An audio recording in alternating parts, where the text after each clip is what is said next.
Good morning in New York. Good afternoon, I guess, in Poland.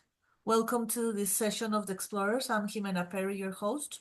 And today we have three very important public historians that are organizing the summer school in Wrocław, Poland, as every year. This session is going to be a little bit different because it's going to be it's called Organizing Academic Conferences, Lessons from the Public History Summer School. And even though they're going to refer to the eighth version of the Public History Summer School in Wrocław, Poland, they're also going to tell us what they have learned so far. So let me introduce you to our guests today. We have first a Professor Joanna Wojdan.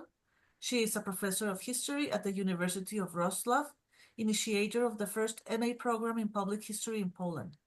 She's a member of the steering committee of the International Federation for Public History and member of the editorial board of the Public Historian, published by the University of California, Santa Barbara for the National Council for Public History, as well as chair of the Commission for Public History of the Committee of Historical Sciences at the Polish Academy of Sciences.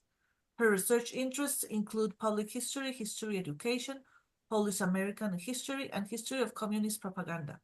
She edited Public History in Poland with Routledge in 2022 and co-edited with Dorota Wisniewska, Public in Public History in Routledge also in 2022, and History in Public with Routledge in 2024. And authored textbooks as propaganda, Poland under Communist Rule 2018, Communist Propaganda at School, The World of the Reading Primers from the Soviet bloc, 1949 to 1999 in 2021, and Polish American History after 1939 in 2024. Then we have with us Marta Gabushka. She holds a master's degree in public history, which she acquired in 2019. Since 2020, she is enrolled in the Doctoral School of History at the University of Wrocław, while also working as a guide and educator at the Depot History Center in Wrocław, a museum dedicated to the post-war history of the city. Her PhD thesis explores the history of museum participation in Poland and the evolution of the idea of involving the public in the work of cultural institutions. Her research focuses on museum democratization, the idea of ownership of the museum narrative, as well as Web 2.0 tools being necessary for participation. Her general research interests revolve around the relationship between museums and their public, the role of cultural institutions in the destruction of collective memory, and the educational role of museums. She is also a country coordinator of the Erasmus project, making Visegrad histories digital, as well as member of the organizing committee of the 8th Public History Summer School. And last but not least, today is with us Dorota Wisniewska. She is assistant professor at the Institute of History, University of Wrocław, Poland, initiator of the International Public History Summer School in Wrocław since 2018. She's member of the Commission of Public History of the Committee of Historical Sciences at the Polish Academy of Sciences. Her research concentrates on women history, history didactics, and public history. She is the co-editor with Joanna Wojdan of Public in Public History, Routledge 2021, and History in Public Space, also Routledge 2024. So welcome. It's a pleasure to have you again at the Explorers. The floor is all yours. So thank you very much, Jimena, for thank you very much, Jimena, for introducing us and for facilitating this meeting so that we can share our experiences. It will be, as you said, from our summer school that takes place every year since 2018, but of course it will apply, everything we say here will apply to any academic event that one wants to organize. And every such event needs to start with the idea. Sometimes, of course, you just take over an initiative that is started by someone else, so you don't need to think too much about it. But usually it's somehow related to your research, to your projects, etc. And very often it's it can be narrow, as in the case of the organizers of the conference titled Light and Darkness, Imagine the Night in the British Empire. And as you can see here, it's quite narrow, one may think, but on the other hand, they don't impose a chronological frame. So you can actually, be a medievalist studying light and darkness and apply there. There is also a room for interdisciplinary thinking and conversations. So make sure, is it always, even if your concept, your idea, it may seem narrow, you should think how to attract people from different areas of study so that you don't have three people wanting to come to your conference. There are also, of course, such big events as all these congresses where there are hundreds of people coming. And here we have, for instance, a history that takes place every 5 years. And as you can see, even though it's addressed to historians in general, and it will be all about history, the theme is there so that organizers can talk about it and refer to it. For them, it's important to talk about the past, the present, and the future of history because of the centennial anniversary of the creation of the International Committee for Historical Sciences. So yeah, always remember about theme and why you would like to talk about this particular topic and not the other. But also you can just, focus on a field of study or a methodology. I will just give you two examples of the first, because the conference of the International Federation for Public History is about the field public history, and it gathers a lot of people from all over the world.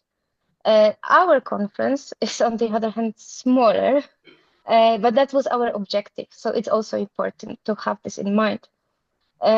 Instead of having big event, we decided to go for a smaller one so that we can more time and opportunities to exchange, get to know each other. And actually, I think it worked well. So we maintained the format.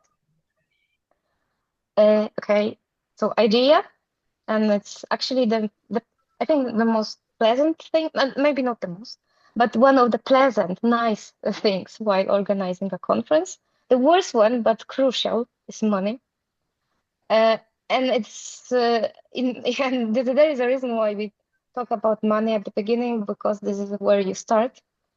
Secure money at the beginning so that you can tell people what you can provide.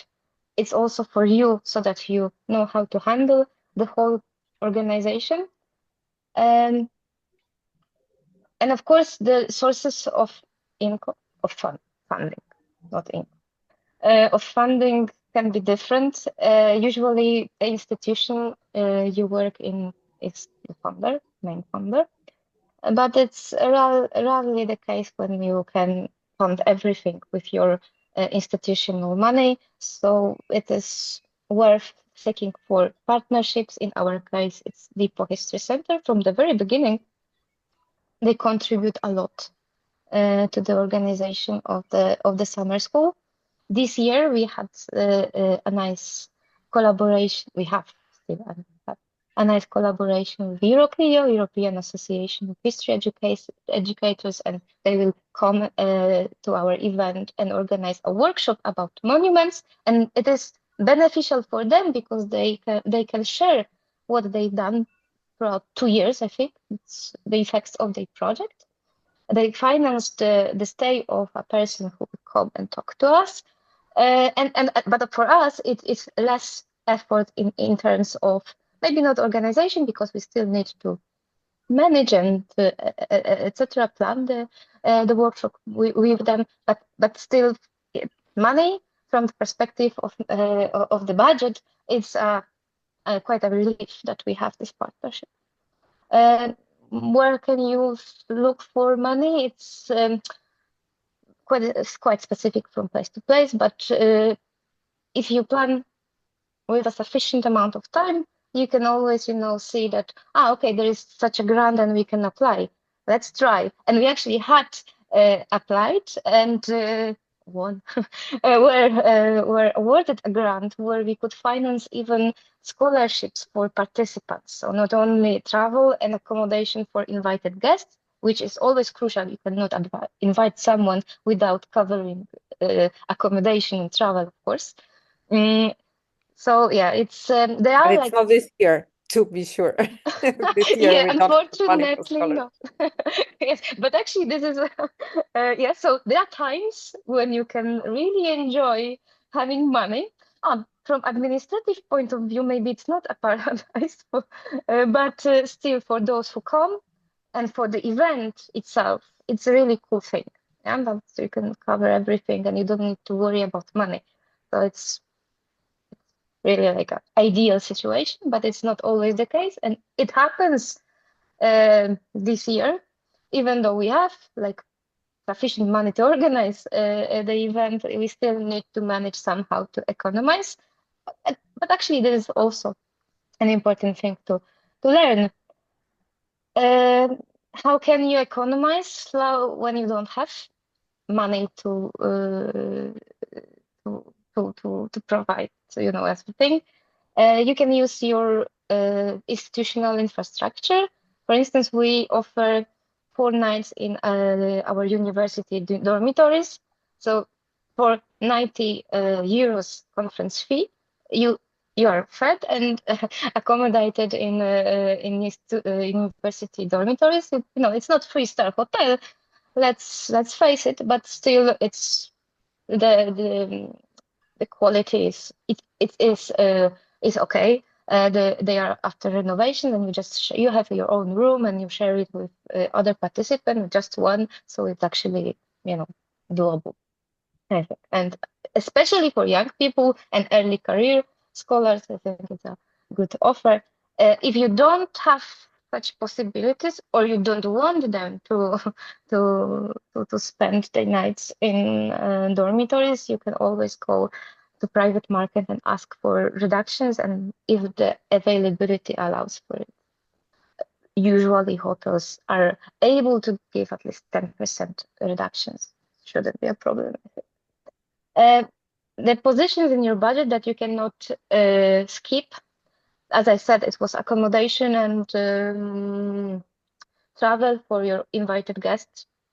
But also, conference materials to some extent, and printing. We tried going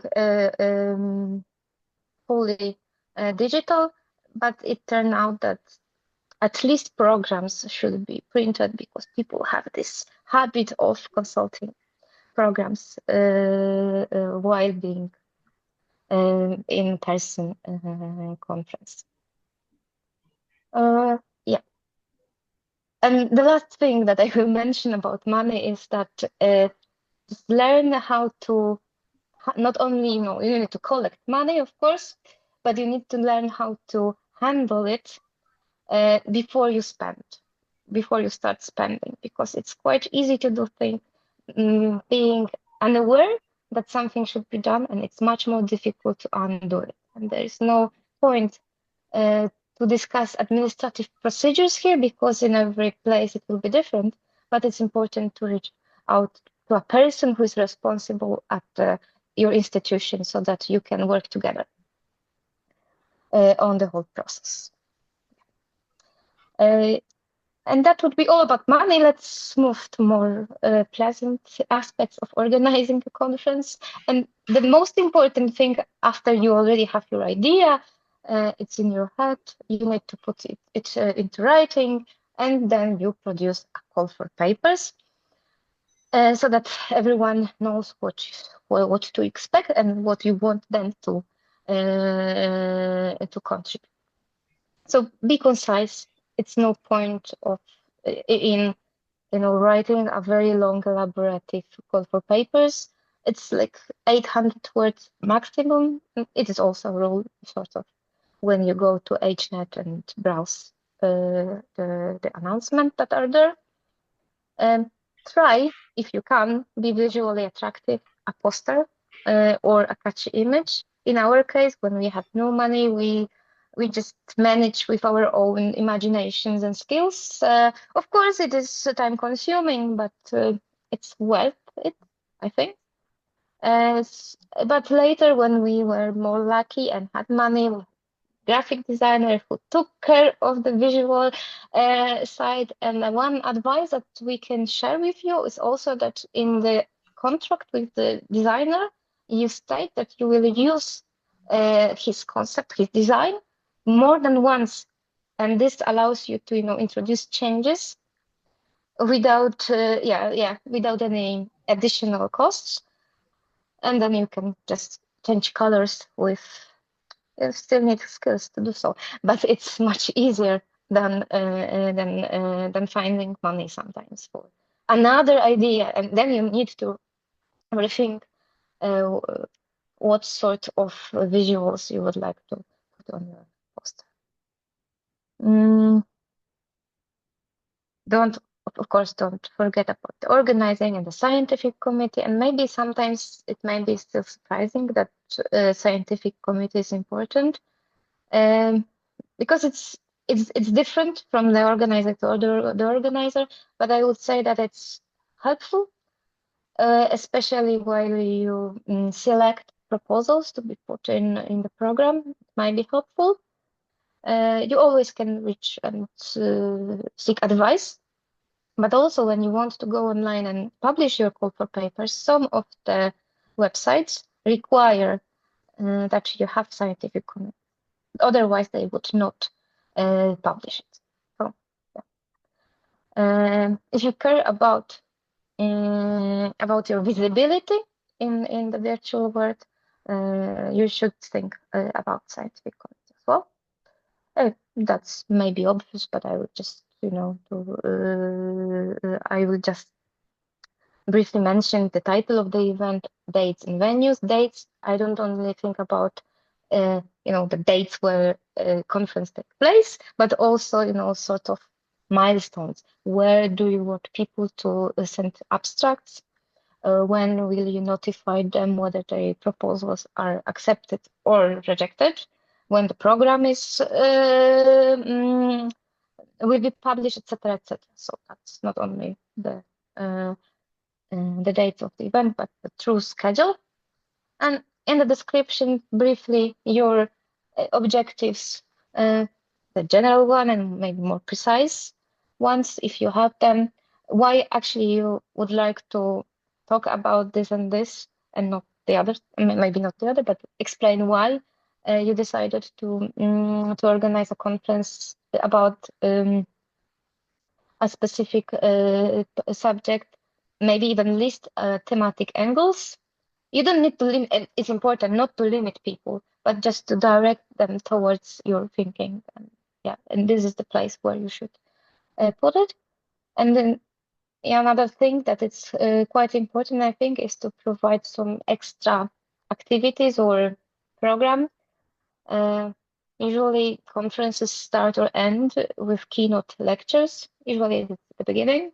In our case, it also was always a beginning, and I think be the beginning where the lectures are given by experienced scholars and practitioners in public history. As you can see, the topics of the lectures were very broad, but also quite specific and narrow. This year, we invited David Dean, who will come in person. 3 years ago, he was online, and luckily, we'll have him this year in person. So, apart from lectures, we also take care of cultural program, and here Depot History Center is one of our partners who provide such intelligent entertainment, and where people can get to know more about Wrocław, post-war Wrocław especially, but also, and this is at some point we introduced walking tours, and it played well. So, and this is why we really care about walking tours, and we organize it every year so that people can meet with a person who is a professional in public history domain. They can, ask about different technical professional aspects of giving walking tours, but on the other hand, they also get to know the city, its history, rich history, and complicated sometimes history of the city. Okay, and the last important things, and they are quite obvious maybe, but just to close this part about the call for papers, you always need to put somewhere so that the people who read call for papers can come back and quickly find your contact information. And again, if it is just one-time event, you just give your personal address and okay. But if you plan a series or more than one, it's better to have your own mailbox dedicated to the organization of the event, and also if it's a big one. If you want to organize a congress, you may feel lost when people will write to your personal address. And then again, registration for those who would like to participate without presenting information about fees. Even if there is no fee, you should include this information. And something that is specific for summer school is certification, because for young people it's important. For established scholars, less so, but for those at the early stages of their career, certificates are important. So I would just, because you will be asked about them anyway, so it's better to provide this information and schedule a list of dates where you put all the milestones. Very important. From submission of the abstracts to the event itself. You can, of course, put all this information on different websites with announcement, but also on your website. And here is the questions: do I need a website? And again, it depends, because if it's one-time event, maybe not really. It will just, it will be somewhere on the internet, and its visibility will be not as important as if you have like series. And you can see there are the statistics of our website. At the beginning, it was not so popular. It gained a lot of popularity during the pandemic because we decided to organize it online, which was not at this point very obvious. And yeah, and our visibility improved with time. So it's important you will do a lot of work to make it visible, but with time it will work well. Of course, if you provide updates on your website, and if you care about its content, I will just show you quickly how our website looks like, because again, you don't need to exaggerate. You can use free tools like WordPress, which is quite intuitive, and it is actually like you would run a blog, I would say. Maybe more complicated than a blog, but still manageable and intuitive.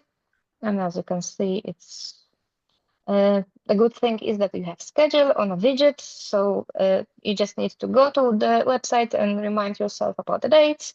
You have contact information, also quite easy to find. Basically, there is information that I talk about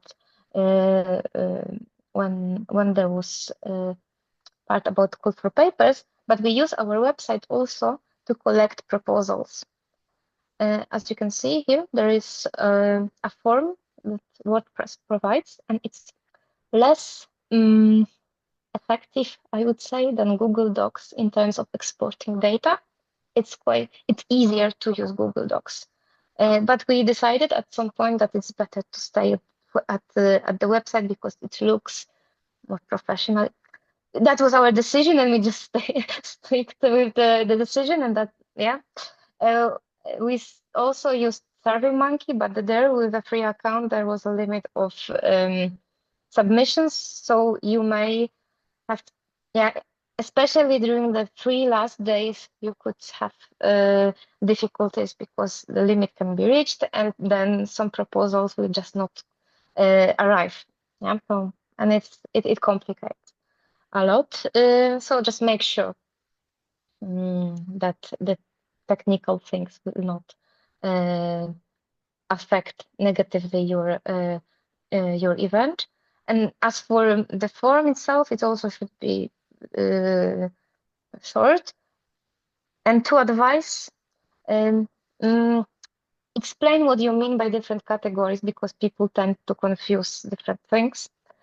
For instance, affiliation, they tend to confuse with nationality, and you will need affiliation because you normally put affiliation next to the name in the program. And also your biographical note. Some people just put a list of bibliography there.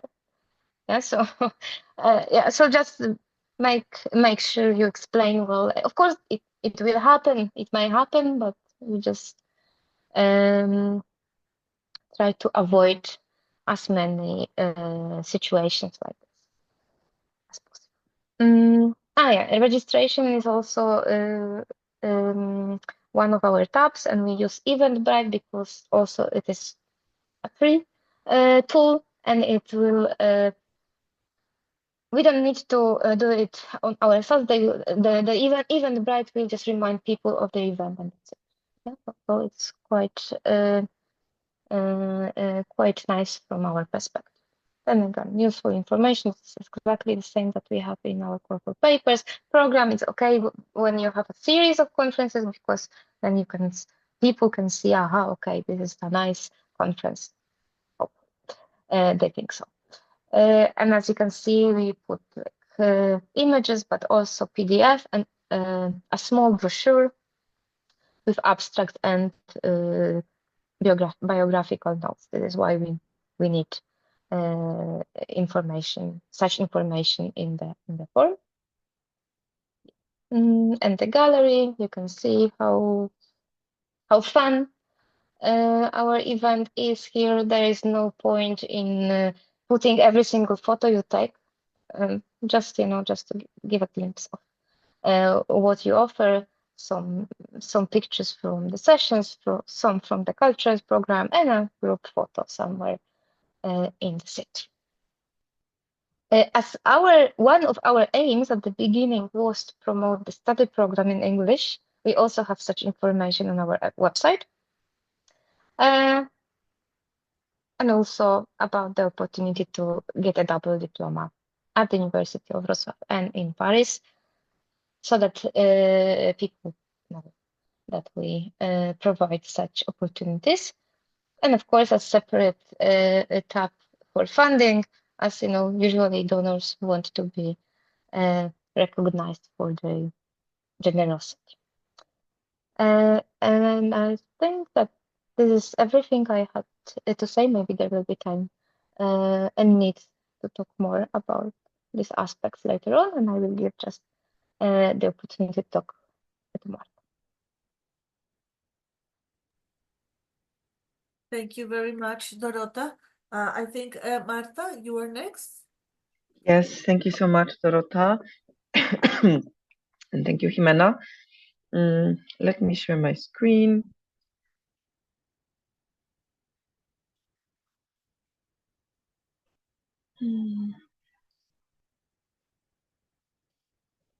Can you see the full screen of the slide? No, yeah, okay, perfect. So taking on from Dorota, now you have the call for papers, and what do you do next? Well, you need to promote the call for papers and reach the right audience, which is basically determined by the idea behind your conference and the topic of your conference. So when you determine what is my conference actually going to be about, or how broad or how narrow it's going to be. So you can go back to Dorota's examples given before. So that basically determines who you're going to want to reach when it comes to sharing and disseminating the call for papers. You could, of course, use the network of the organizing committee, which is, I think, the easiest to do. Also, you can use the institutional power of your university or any other institution within which the conference is being organized. But then, of course, the academic space offers several boards like HNet or HSOSkult, which is the German language or like the German speaking world page or a website where you can disseminate calls for papers, but not only for conferences, workshops, etc. as well. There are, of course, many social media avenues that you can use to promote your call for papers. That can be either institutional accounts of your university or any other institution that collaborates with you to organize the conference. But then you can also either create a social media presence for your conference by just creating a Facebook or Instagram account for that conference, or just sharing the call for papers from your personal account in many of the academic groups on Facebook, etc. And you can, of course, choose which ones you post at or post in.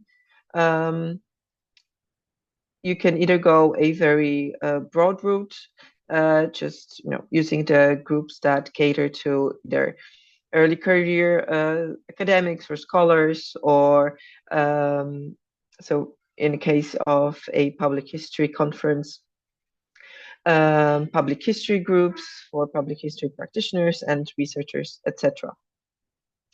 And then going back a little bit to what Dorota was saying as well, you need to set a realistic deadline so that when you promote the call for papers, people are not discouraged from applying because the deadline is so short.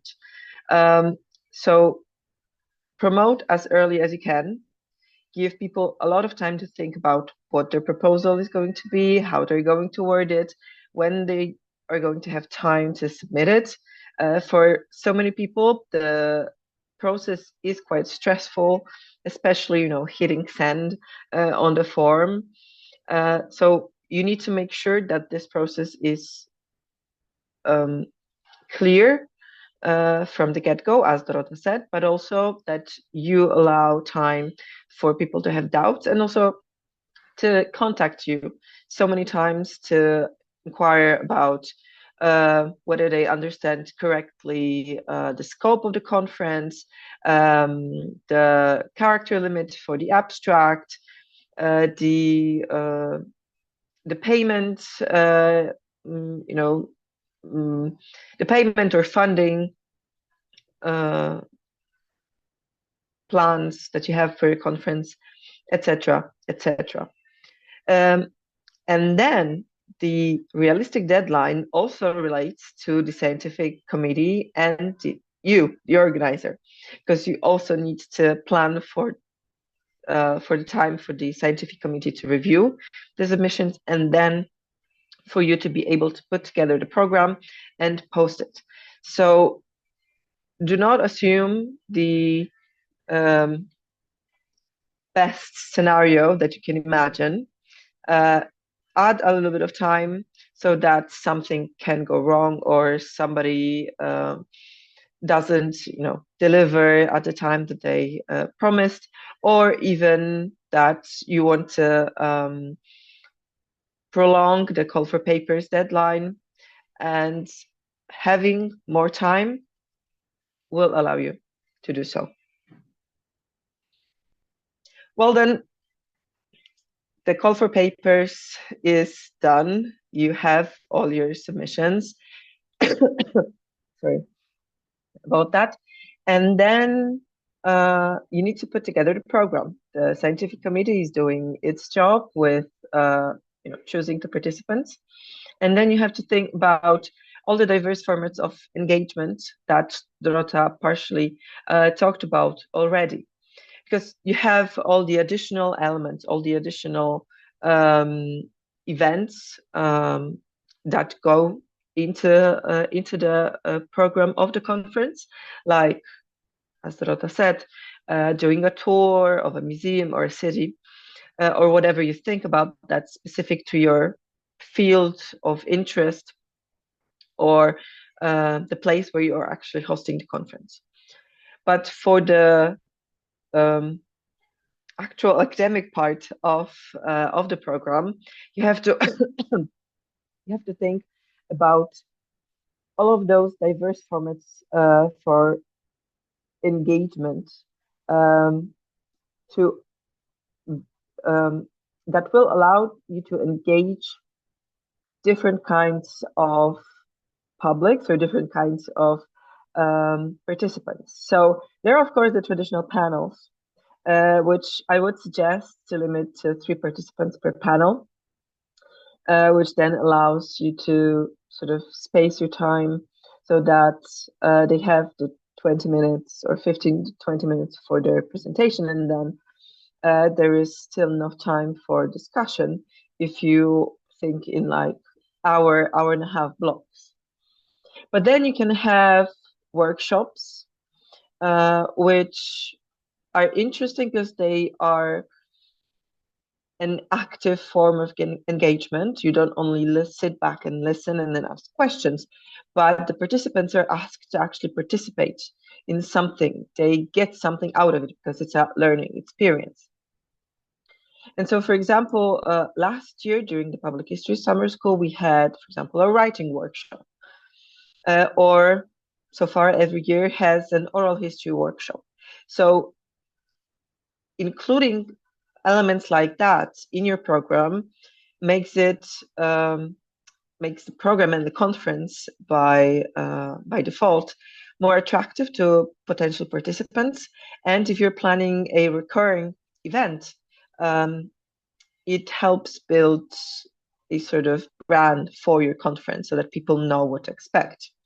And then, of course, roundtable discussions, poster sessions, seminars, and mentorship sessions are all different parts, are all different kinds of sessions that you can have depending on what you actually want to achieve and what your plan, what your goals are for your conference. Poster sessions are usually meant for early career scholars, academics, so they can show you their latest or best work in a concise manner. And then if you're also trying to cater towards that younger demographic, the mentorship sessions and seminars are also a really interesting format. And roundtable discussions, of course, invite experts and then they talk about a topic. A roundtable discussion that's recurring during the Public History Summer School is one when the invited guests talk about studying public history. And every year there's something new in that discussion. So I think it's a really nice format to consider for your own conference. Well, you have a program, you put together your sessions, you calculated how much time you need between the sessions. You know that you want to have lunch, you know that you need to get from one venue to another, and those are all important things to consider. So those are all the things as well that the participants need to know. They need to know when, where, and how they're going to be taking part in all the activities. So the communication needs to be clear and including all of those, timetables, venue information in the program, or at least making it available either on your website or in some sort of document that you provide the participants with is really important. So the basic things that the participants need to know, well, that whether or not they qualified or they were accepted for the conference. So that's the most important thing. But then for the participants that were will be included in the program, well, the dates and times, especially if you're doing either an online or a hybrid conference, the difference in time zones is really, really important. And it's nice to include several time zones in the program so that people have more of a reference, a frame of reference to what you're actually doing in planning.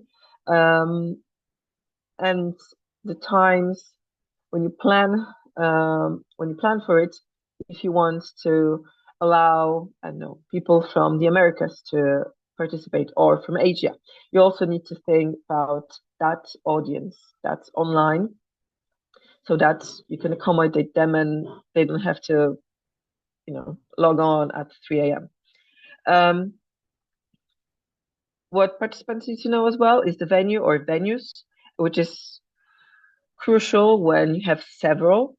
So the venues, their addresses, photos, routes how to get to those venues, etc. But accommodation as well. Where are the hotels? Where are the university dormitories? How do you get in? What's the process of checking in? Those are all information that the participants need to know. The transportation in the city or wherever you're planning a conference is important as well, because the transportation networks are all different across continents, countries, and cities. So that is important that people know what to expect. And then if you need any sort of legal documents to be signed, such as recording permissions, also remember about that. And you need to coordinate with your institution, your university, etc., to know what the legal requirements are. And those are most of the things that the participants need to know and you need to take care of. But then you also need some information from the participants, such as dietary restrictions, if you are going to provide food, either for lunch or coffee breaks, etc. Equipment needs, but also any sort of visa and bureaucratic quote-unquote concerns, because those can take some time to organize and to materialize, both when it comes to the administrative bureaucratic elements, but also equipment needs if especially if you're doing a hybrid session, you need to think about those things. And so let's talk about structuring the conference day a little bit more.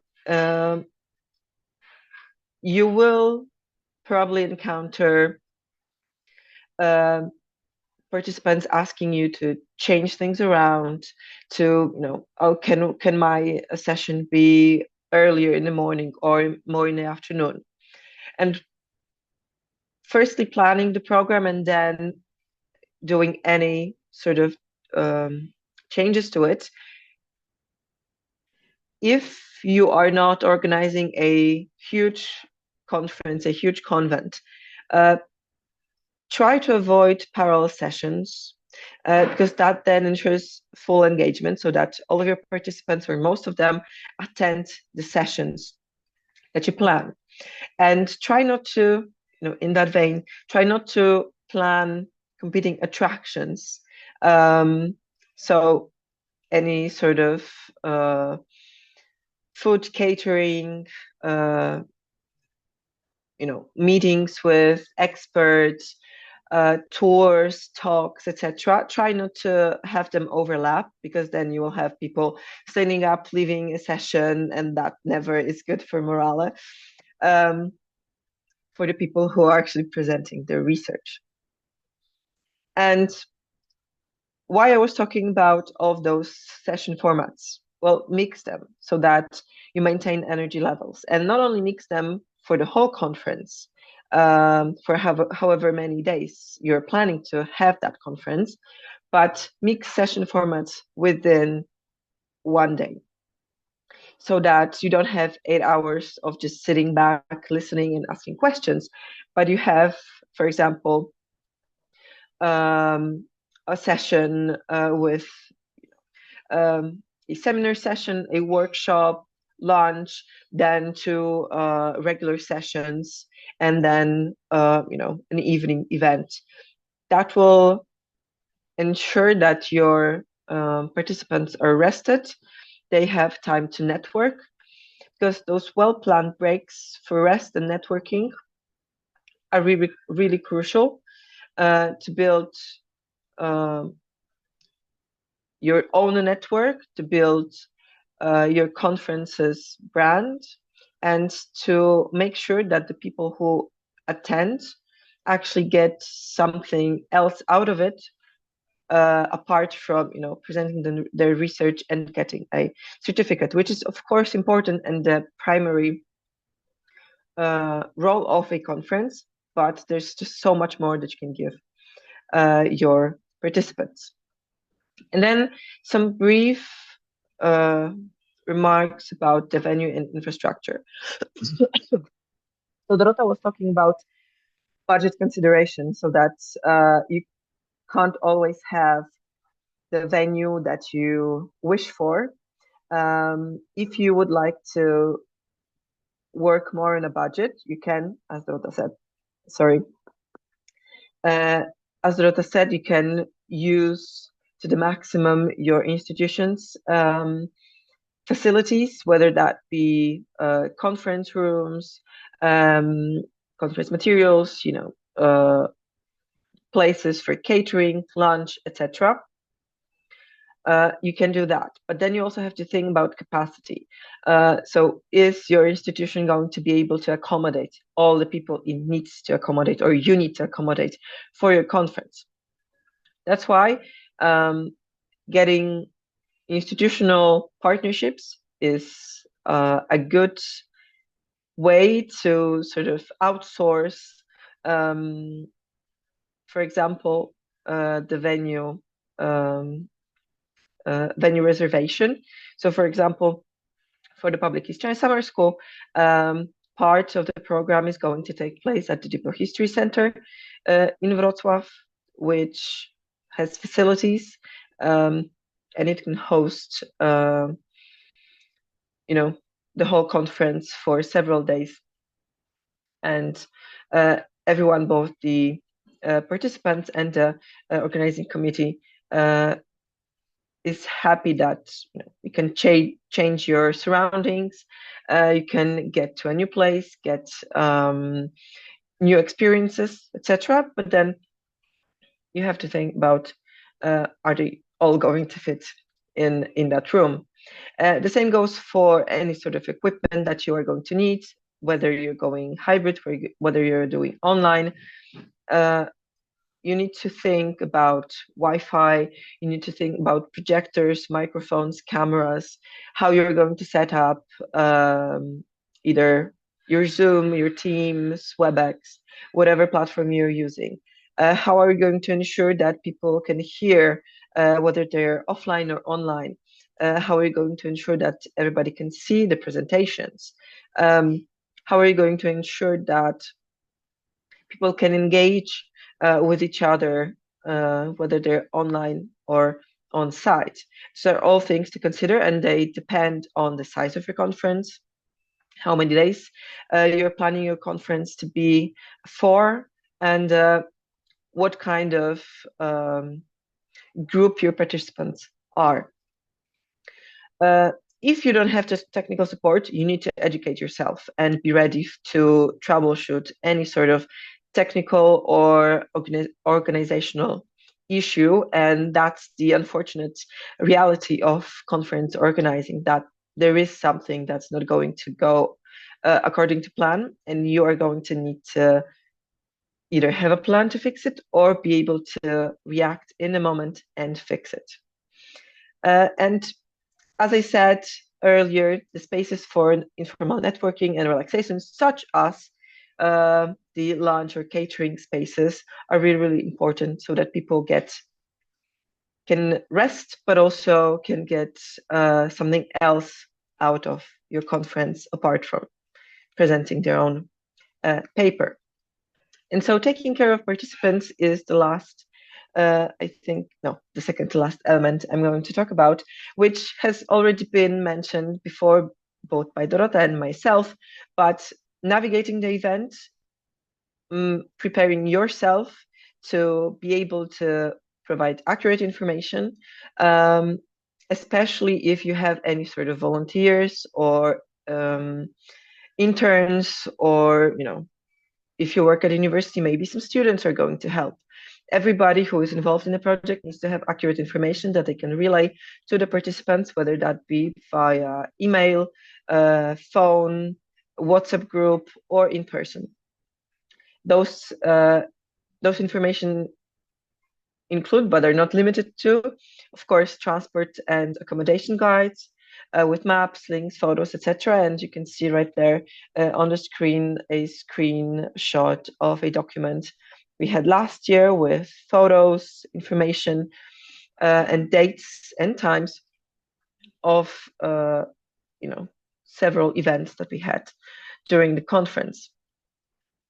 And then, parking, transport, food, even sometimes, depending on where you're organizing your conference, currency exchange info, or, like customs, like what to expect when you go to a restaurant, etc. Because those cultural things can really, really differ from place to place. And if you want to ensure that your participants have a good time and they have a good experience, you have to think about all of that. And then, once again, the reality of organizing conferences is that you are going to be available to the participants all the time, and whatever happens, you are as the organizer needs to be able to assist and help solve any sort of issues.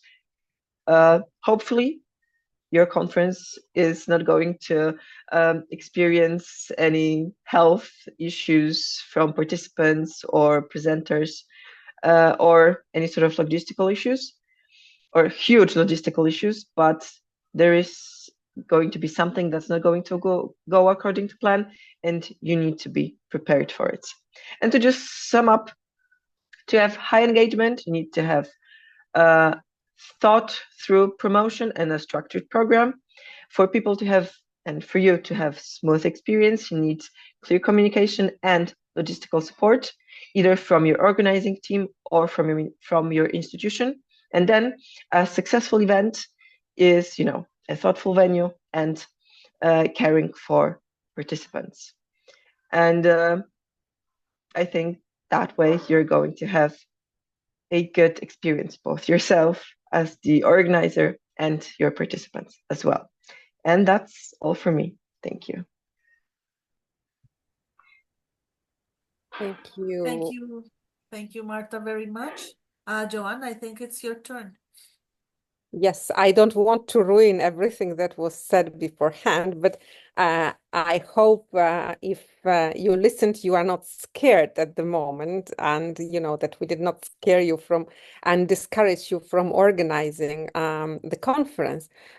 So yeah, please have in mind that technical difficulties and technical issues is one thing, but I think the most important thing is first the idea, and second, the people, or maybe even the other way around, the people and the idea, and the people both in the organizing, maybe not even committee, but community, let's say, because a lot of people always help us who are not even formally involved.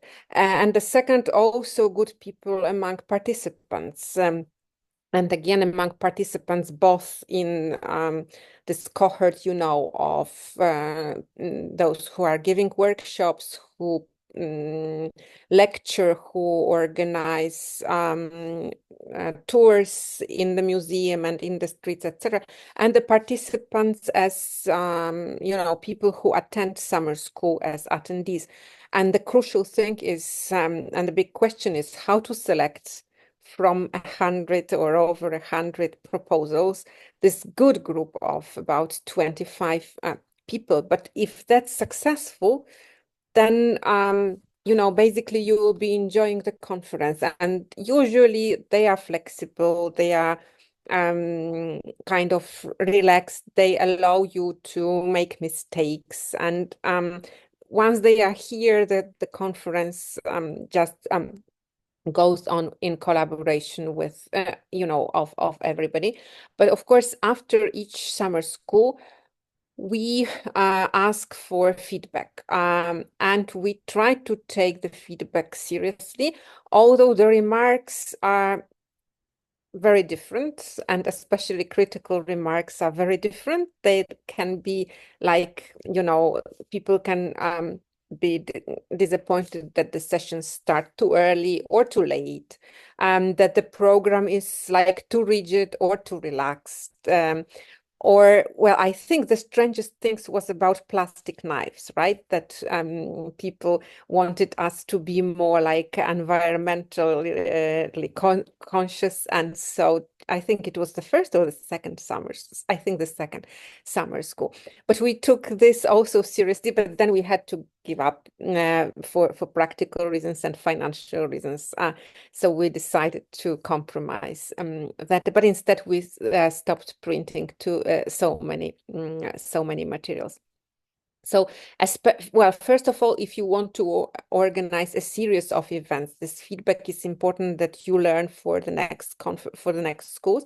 But even if it's like your only conference without any series, I think it's just interesting to know just for yourself what you did well, especially that the positive feedback usually is much longer and also, of course, nicer to read than the negative one. And sometimes there are interesting ideas for the future workshops or for the future topics, formats, etc. So it's really worth just asking people. We usually do it during the last sessions, and we use this scheme of like a suitcase where they tell us what they take from the conference, so what they enjoyed, waste bin where they put the things that they would prefer to be changed and forgotten, and then a light bulb with their ideas. And so it somehow works. But of course, again, you need to be flexible and you need to be aware that you will never have 100% happy people, and well, neither not everyone will be 100% people, and some people may be utterly disappointed, and there is nothing you can do about that. And I think we still don't know why some summer schools go better than others. And sometimes from the very beginning, as Dorota said, usually we aim, well, in principle, we aim at a small group, and Marta said it too, the small group of people who sticks, for those 5 days, or effectively it's 4.5 or 4 1/4. And they spend most time together. So it's not like this huge conference where nobody knows where you are. So most people spend the time together. We also have usually an evening program, and which is spent somewhere, in pubs or in restaurants, in more or less official ways. So they socialize. Sometimes it works, sometimes it doesn't. But in general, I think after these 8 years, we managed to create a network of young public historians. And when I was in Luxembourg at the conference that Dorota presented at the very beginning of the International Federation for Public History, there were lots of, let's say, graduates of our public history summer school, and they socialized with one another as well. So I think it's really like the added value. And those networks, after every conference, my experience is that whenever you go, you meet new people and you make contacts and you get to learn what they are doing. And here, when Dorota asked this question, where to look for money, I would say everywhere. You just have to be, you have to have your eyes open all the time and just to look for the opportunities. Once you have this initial idea, which, Dorota had to start this public history summer school, you try to match it with each and every funding opportunity. I must say that this year we are able to invite David in because I was able to submit the application 10 minutes after the call was announced, and it was announced on the first in, first served basis until the funds are exhausted. So I was pretty sure that after 10 minutes, we'll be able to get the funding. And so we did. And also, usually you have various other projects where you can take some money, or people have various other projects where, they can support you. People want to show their projects, so they will have some funding. Or surprisingly, some people just want to come to Wrocław, and so they visit their families, their friends, and they are happy that they can combine it with summer school. And each and every summer school and each and every different conference helps you make those networks. Again, we are considering also offering ECTS points for the school, but it's still not the case. So basically, what people take is in their heads, and we struggled with this idea whether we should promise publications or not, because it's also something that especially young scholars are interested in, and so we did not promise any publications.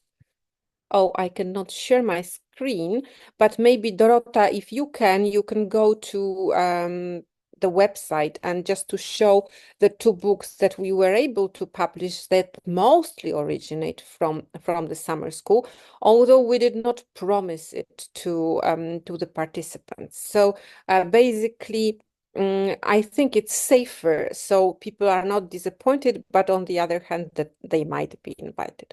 And perhaps I will not reveal a big secret that now we are in the process of preparing another book proposal, also based mostly on the presentations during the public history summer school. And it's not secret at all that we were invited to submit those proposals to this series on global perspectives on public history by Christine, who is in charge of this series, and she eventually also participated in both online and on-site edition of the summer school. Yes, and Marta also mentioned about managing online format. I think hybrid format is the most difficult, and basically we learned it just by doing it. In 2020, we announced call for papers before the lockdown was announced. So papers were coming and we had to make this very quick decision, and we decided to go online. And as I said, the most difficult thing is to manage hybrid sessions. And indeed, it's impossible to do in one person. I mean, you cannot you can chair an online session and manage technicalities, but it's virtually impossible to chair a hybrid session and manage the computer stuff. But on the other hand, don't be disappointed or discouraged or whatever. You don't have a very, trained IT guy. Usually it's enough just to have the second person, either among the organizers or even among the participants who just let people in, mute them, or unmute them, etc. So it's not as complicated as it may seem to be. Everything you need is just another laptop and a beamer, which is now a standard stuff, I think. So I wouldn't make it a big problem if you are thinking whether to go hybrid or not. Yeah, and also, it's one of the ways how to reduce the costs. Yeah, that you don't hire a professional IT firm or a professional IT guy. Of course, you can also use like those conference managing tools like Conf2. Some of them are free, some of them are paid, and sometimes they are paid, by every applicant. So we never used it, and we still manage. Of course, we are not a big conference, but with a conference of about 150 applications. It's still manageable just to use, your email, Excel sheet, and maybe Google Drive, and that's it. Yes. So you have to think what you can do yourself and what you need to pay for. So I think that's basically it. So relax, enjoy, and remember also to find time during the conference to not only do the organizational stuff, but also, to participate, to interact, to listen, talk, relax, enjoy, and build those networks, because I think that's the most important thing after all. Yeah, thank you. Thank you, Joanna. Thank you, Dorota. And thank you, Marta. I have some questions and one comment. I think it's very important what Marta mentioned about the equipment. Like make sure that that the conference has the right equipment. I don't know, Joanna, if you remember in January in New York, the Conference for Latin American Studies as part of the AHA, we had to take our own computers and our own equipment and our own projectors. And that was kind of I mean, everybody did, but it's better if the conference can provide those kinds of things. So I think that's a very important point. I have a question for you. In these 8 years that you have been doing the summer school, how do you come up with the topics of the summer school? How do you decide this year we're going to do this and not other stuff? Now, our call for papers is very general. It's basically about everything related to public history. I think, Dorota, you drafted it for the first public history summer school. And now all the credits here should go to Dorota because it was her idea. And moreover, I said, okay, it's a great idea, but I will not be in Poland during the first public history summer school. And so she did all the job. And so it's very, very general, and then we just assess individual proposals. So we take whatever we enjoy from the proposal. We do not offer or require any focus. But then it turns out that somehow you can find common topics, and that's the part of carving a program from, we select the papers and then we try to put them together. And that's an interesting thing. And there is a big exchange of mails and ideas, etc., how to structure it. And then another occasion is just to structure the book if it comes out. But sometimes we take papers from 3 summer schools just to one book. So yeah, that's our okay solution, let's say. And I have another question. You were mentioning that the hybrid format and stuff like that, but in a conference like yours, do you stream live? Like, for example, it could be seen at YouTube at the same time, and those sessions get recorded? Like, do you have like a YouTube channel where people can go and see the recordings afterwards? No, they are not recorded. They are streamed on Zoom. So basically people register, they join on Zoom, and that's it. And I'm not, I think we recorded some presentations because people wanted or needed it to prove that they delivered the recordings. But besides that, we try to emulate on-site conference. So, it happens, it goes. I think it also facilitates discussions because people are not, scared by the fact that it's going to be somewhere, later on. So it's like free exchange. But yeah, it's online. Dorota? Yes, we learned from the pandemic, the first edition during the pandemic, 2020, right? Yeah, 2020, where we recorded people and we even uploaded the contributions on the website. Then we paid for the possibility to do so. Now we have a free version, so we don't do it. But it's not only the reason.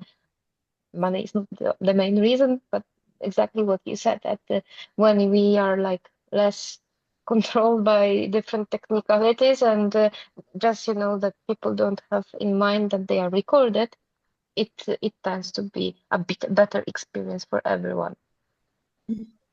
Okay. And I think I don't remember if it was Dorota or Marta that you mentioned mentorship sessions. Can you talk us a little bit more about that? Because Um, I think that's like a very innovative concept that you have in the conference. Can you tell us about that? Yes, we had money for the grant from the National Academic Exchange, Polish Academic Exchange Agency, and we proposed in the grant proposal that we will offer mentorship for participants. So basically, when we put together the program and we had all sessions, we looked for people who could chair the sessions, so they specialize more or less in this specific team. They agreed. We were able to pay them for support before, so we sent participants email addresses of the mentors so that they can contact them before if they need, because this was not something obligatory. So that was an offer, not an obligation. The person who chaired the sessions were also providing some feedback because they were asked to do so, and they were also available for the participants after, so they could ask how they did, what can be improved in the way they presented, in the way they approach this subject, etc., etc. So any kind of questions could be asked those mentors. And as far as I know, there was an instance of some like longer term relationship, let's say, between the, the chair of the session and the participant. And the sustainable thing is that we really try now to make like chairs people who are more or less competent in the area of the papers, so that they don't only, say now you will be talking, now you will be talking, but also can provide some comments or feedback or whatever is needed. But one, I think, a nice for us also, it was quite beneficial, was the situation with the book when we asked someone for abstract to the book, and this person consulted this abstract with the mentor. So yeah, so I think in the end, if you have money for organizing such format, it is recommendable to do so. Yeah, I think that's very attractive, especially for early careers and students, but not only, even for peers who want to hear feedback from other people. I think that's a very, I mean, I think that's a strength. So the deadline for the next summer school, when is it to submit proposals? It's 16th March, so it's less than 2 weeks, so there's still plenty of time to submit if anybody wants to. But yeah, middle of March. Okay. And how many proposals do you receive generally, like average? Dorota, do you remember? Yeah, it's like at the beginning it was no more than 50 because it was not it was not visible enough. Probably the people didn't know much about the event. And then when we offered scholarships, also interest was much higher than before. So it was even 100. It was hard to really select. Almost 100. It was 80, right? 89 or something I like think this. once we had like 120.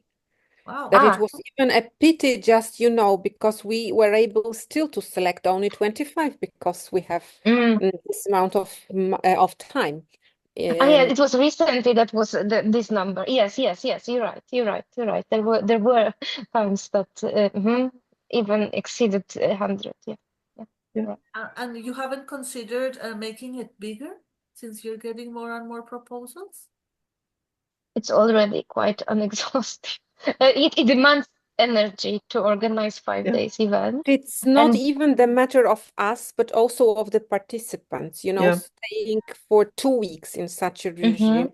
I can't imagine it really, especially that, they are not not all of them are students, for example, who just have 2 weeks free. But they are people who are employed, who have their families, who have their kids, etc. And we know it from the social part. So 5 days is okay from Monday till Friday, but including the weekend, it will make it, like 12 days.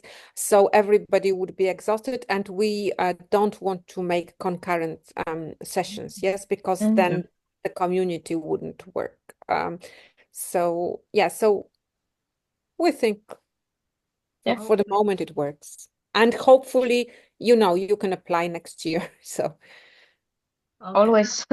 Have you had people applying several times, like recurring Yes. application? Yeah. I think we even had people who attended twice, especially in this online format and then on-site format. Yeah. This year we already have some submissions from people from last year, from previous years. So I think the brand of the conference is strong, and that people really enjoy the community aspect as well, and that we can provide a good experience and enriching sort of community and program. Although we kind of prioritize first time applicants. Yeah, that makes sense. But if someone wants to participate, let's say only online, would the fee be the same? No, then it's free. Oh, then it's free. Yes. The fee is only, in fact, for accommodation and meals. So once you are free, you are online, it's free. But of course, it doesn't matter if your paper is accepted or not. Yes. So everybody can come for free to listen and discuss, etc. And everybody can join online for free. Okay, that's very interesting.